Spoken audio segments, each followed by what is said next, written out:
Hello, welcome to Lesson 7 of Mastering Java. Here we're going to learn how to continue working with objects and classes, and we're going to learn how to put methods in our classes, which is incredibly important. Now, if I turn your attention back to the previous lesson, let me go ahead and open that lesson up. This is Lesson 6. Just remind you again what we basically did is we created the object, right? And then we created these variables to measure endurance, which is how many hours an airplane can stay in the air. And then we calculated the endurance for each airplane by dividing the fuel capacity by the fuel burn rate, and then we printed out the answer.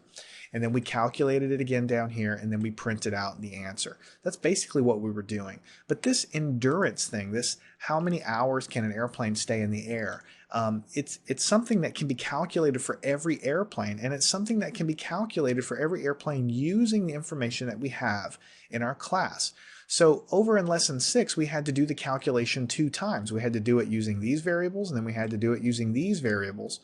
And it just kind of leads to code that isn't really quite that readable. It makes a little more sense since the endurance calculation can be done for every aircraft to put the method to do that calculation or to create a method inside of the aircraft class. And then that way, every aircraft object we create, we have a method to calculate its endurance, and that's all wrapped up nice and tidy inside of the aircraft class. So let's go and do that. We've already covered lessons way earlier, dealing with methods. You should know now that a method is a subroutine where you go down to the method, some calculation is done or some task is performed, and then you return from the method. So let's go ahead and create a method here. So I'll put a comment and I'll say method to calculate aircraft endurance. All right. And then I will create the method. Now, this particular method we're going to make really simple to start out with. So let's make it void, which means the method's not going to return a number. And let's call it aircraft endurance. Or let's actually just call it endurance. Calculate endurance. Something like that. Right? We'll put double parentheses there, and then we'll open a curly brace and we'll hit enter. So here is our kind of our placeholder for our method we call calculate endurance. Now there's nothing inside the parentheses because this method here, it's not going to take any parameters as an argument, and it's not going to return anything back to where it's called from. So here in the beginning, it's very simple. We just call it and it does something. So inside of here, we want to do a calculation. So we probably need a variable to hold the result. So let me go ahead and calculate or have a variable called double endurance, right? And then let's do the calculation. Endurance is equal to, how do we calculate endurance? It's the fuel capacity divided by the fuel burn rate. We talked about that before. So let's do fuel capacity divided by fuel burn rate. All right. And then we do a semicolon right there. So what we're basically doing is we're coming down to the method, we're creating this variable, then we're calculating the endurance, putting it into the variable, and now we want to print to the screen. So we're going to wrap the calculation and the printing of the endurance to the screen here. So we'll do system.out.println, and inside of here we could say the endurance is, and then over here I could put a plus endurance, that's the calculation that we have, plus, and then I can just do hours, period. So basically what's going to happen is when we call this guy, this variable will be created only in the scope of this method. Then we'll calculate the answer based on the data that we have, put the answer into this variable, and then print it out. That's the purpose of this method. All right, so now let's go back above to our code above. This is pasted in from the previous lesson. We've already created the object for Cessna 172 and the Piper Saratoga. We've already put the data in for the Cessna, and we've already put the data in for the Piper. Now we want to use the methods that we've actually already created to do that. So let's just say system.out.println. Let's just print something to the screen first. And let's just say Cessna 172. And on the very next line under Cessna 172, let's call that method that we just created, this endurance method. Now you can't just say calculate endurance, right? You can't just call the method like that. Java doesn't know what to do because this method here, it's inside of this class called aircraft, right? And that means that each one of these airplanes, these objects that we have, notice that every variable here is part of the class. For the Saratoga, these 4 variables are part of the class. Well, now Cessna 172 has a method associated with it. So I need to specify Cessna 172 dot, right? Now everything changes, right? And Java then knows that I'm calling the Cessna 172 object, and I'm calling the method that's associated with that object. So whenever I get to this part of the code, I bounce down below, execute this guy, and the calculation should be as follows. Let me hit run here. Cessna 172, the endurance is 5.947 hours. And if you remember from before, that's exactly what it should be. That's the same calculation that we got when we did before. And then I can bounce down here and I can say system.out.println like this, and I can say Piper Saratoga, right? And then underneath that, I want to call that method again, but I can't just call the method out of the blue. It's only associated with these objects I have.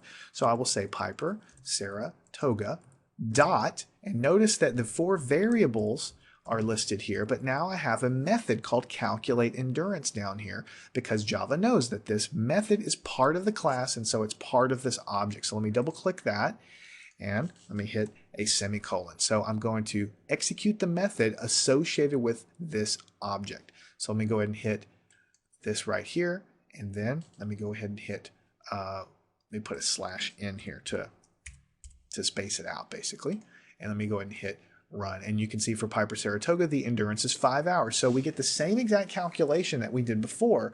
The only difference is this is much easier to read. I mean, this is kind of blocky and junky. We'll learn how to take care of that later, but we have to do that to populate the objects with information. But down here, this is much easier. We're printing out something and then we're calling a method to calculate and print the endurance. Print out something, then we call a method to calculate and print the endurance. And the details of how we calculate and print that endurance is wrapped up inside of the method, which is inside of the class. If we go back to lesson 6, all of that stuff was here, you know, and it's fine. It's readable. It's just that you're basically duplicating the calculation twice there. And so if this were a more complicated calculation, it would even be more cumbersome. But you know, here, this is much easier to wrap your brain around. Okay, we have this method that does this, part of this object, and this is how it works. Now, there's one final thing I want to point out before I close this lesson out. When we define this method down here, we said that endurance, this variable, this local variable that we created, was equal to fuel capacity divided by fuel burn rate. Notice I don't have any dots anywhere in here. I don't have any dots. Notice up here when I put values in the variables, I have to have dot notation because here I'm saying find this object in memory, find the variable that's part of that object, and put the value of 6 in there. Here, I'm actually defining the template, which is the aircraft class. This is a template, remember. So here are all the variables in that template, and here is the method for that template. So when I reference variables inside of the template or inside of the method here, I don't use dots because I haven't even spoken of a specific object yet. I'm defining the general form of it. What it's basically going to say is that, hey, if I call this method that is associated with the Cessna object, then when I come down here and I execute it, use the data from the Cessna object. In other words, it's implied because you put the dot up here when you called the method that when you bounce down here and execute this, it's going to use the values in these variables that are associated with the Cessna object because of the way you called it, right? And the same thing for the Piper. When I call this method as part of Piper object, when it comes down here, the values it'll use for fuel capacity and burn rate are the Piper values because it's basically I told it to use the method and down here. And so this is a template, and when you call it referenced to a object, it's going to use those objects data, the object data that we've actually stored into memory. That's an important distinction. Here we have to put the dot because we're telling it find that object, find the variable, stick a number in memory. Here we're calling the method that's part of that object. So by definition, when we use that method, we're going to use the data. Since we haven't specified anything else down here, we're going to use the data associated with that object. Another way to think about it is when we define the calculation down here, we leave it general because we know that we're using the variables that are part of the class. So when we call the method, the specific variables are used from that object that we have. I know that's a lot of talking. I hope you get the point there. It's an important concept to understand. I guess the big picture is when you define classes, you're going to define variables and you're going to define methods.